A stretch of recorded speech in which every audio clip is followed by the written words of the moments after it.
Hello, everybody. My name is Pat McLean. I am an enterprise agile coach, and I focus most of my career on transforming organizations, small, medium, and large, from a methodology that they use today. It may be an agile methodology or a waterfall methodology to high performing Scrum or safe frameworks underneath the agile methodology. Today, I just wanted to take a few minutes to help you understand how to get your teams to a predictable state, which is extremely important in order to achieve high performance.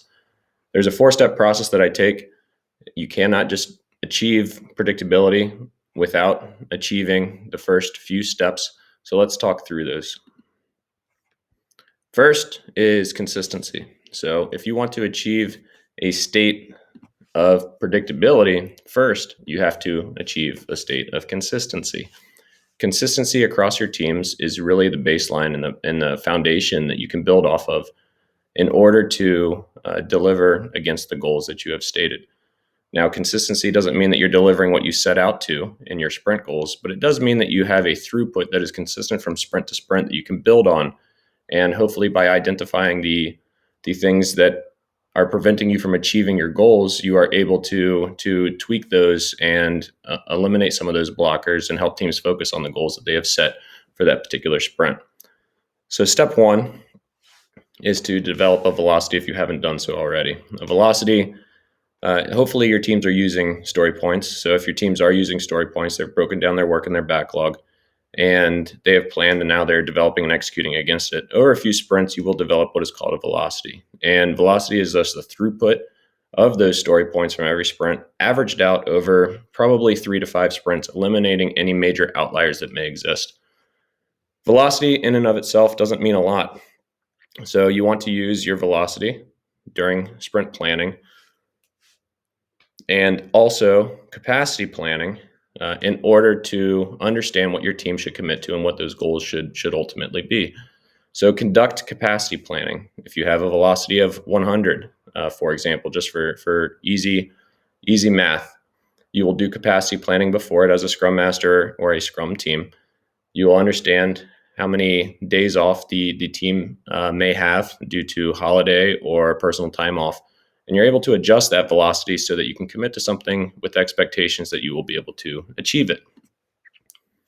Step three, set throughput goals to plan and measure throughput against that plan. What does that mean? All right, you've achieved a velocity. You understand the team's capacity. So then you start to measure what that throughput actually is.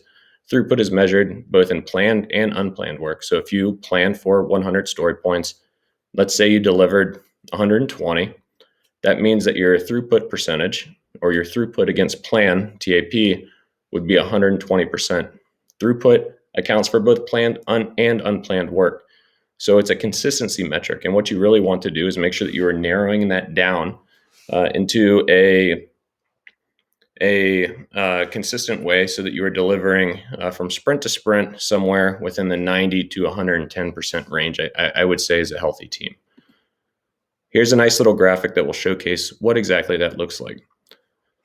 So at the very bottom is what I would say is a very consistent team, plus or minus 10%, 90 to 110%. Teams are trusted to deliver and meet their planned work every single sprint. Teams that are more volatile may deliver between 80 and 120, or 70 and 130, or even worse, 50 and 150. Teams tend to get into rhythm where if they aren't breaking down the work in the right way, maybe it's too large, that they will deliver a lot in one sprint and then nothing or very little in the next. And that becomes a problem when you have highly cross-functional organizations that are trying to deliver work over longer periods of time. They miss dependencies often, and they aren't setting the right expectations. So start to measure, start to understand trends across your teams, start to understand what they are delivering each and every sprint.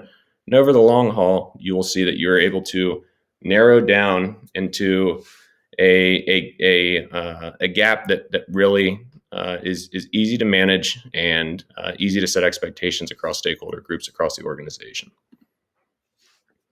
The last step, once you've got your teams to a consistent state, is to set planned versus completed goals and measure that. We call this plan complete percentage, or PC. What this is doing, whereas the throughput against plan, the TAP measurement was measuring total throughput in planned and unplanned work. All we care about with this measurement is how good are we at planning and then delivering against that exact plan. So if you delivered 100 story points, or if you planned for 100 story points and you delivered 120, well, it's very likely that you brought in more than just those 20 story points in unplanned work.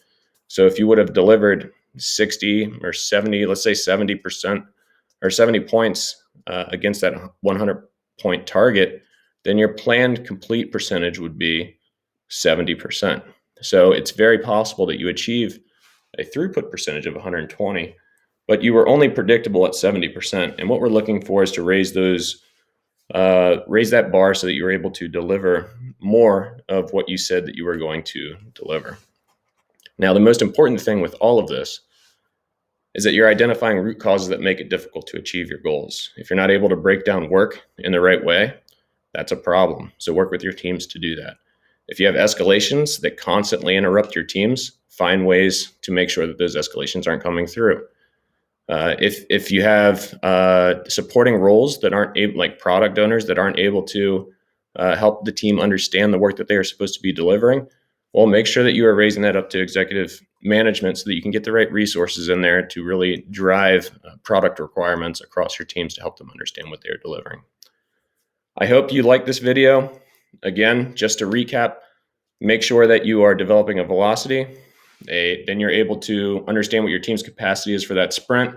You're measuring total throughput, and then you're measuring exactly how you are delivering against the plan that you set out. Once you do that, and you start to do it over and over and over again, you'll start to identify root causes that prevent the teams from achieving your goals, and you can actually set out to fix those root causes. Again, my name is Pat McLean. I hope you found this video interesting, and I hope to see you later. Thanks. Bye.